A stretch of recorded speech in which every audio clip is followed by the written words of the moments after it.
Hi అండి. ఇప్పుడు fish fry చేద్దామండి. ఫిష్ ముక్కల్లో నేను ఉప్పు, కారం, పసుపు, ఆయిల్ వేసి కలిపేసి పక్కన పెట్టేసాను ఒక 2 అవర్స్. తర్వాత అండి ఆయిల్ పెట్టుకుని ఇలా ముక్కలు వేసేసి చక్కగా వేయించేసుకోవచ్చు. దీనిలో అల్లం వెల్లుల్లి పేస్ట్ ఏం వేయలేదండి.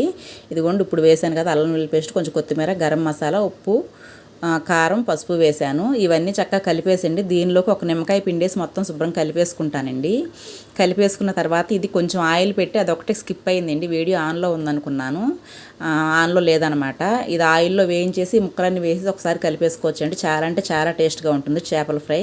ఇలా ట్రై చేసి చూడండి ఒకసారి. ఇవ్వండి ఇవాళ మా ఇంట్లో అయితే ఇన్ని వెరైటీస్ అయ్యాయన్నమాట. చేపల పులుసు, ఇదేమో ఇగురు, ఇదేమో జన ఫ్రై, ఇంకా ఫిష్ ఫ్రై అనమాట.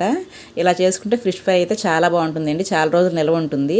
ఇలా వేయించుకోవడం వల్ల మనం ఎన్ని ముక్కలైనా వేపొచ్చు అనమాట. నూనె పాడైపోవడం, నల్లగా అయిపోవడం, గొట్టు రావడం అలా ఏమి ఉండదు.